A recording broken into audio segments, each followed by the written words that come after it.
ఎక్కడో దూరానున్నా చుక్కలే విన్నా గాని కదిలించలేద కాస్త కూడా నీ మనసుని పరదాలు దాటి ఒక్కసారి పలకరించవేమి అందరినీ ఇలా వెంటపడి అడగాల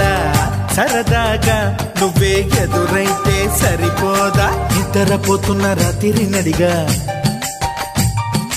గుడికి చేరిన గువ్వల నడిగా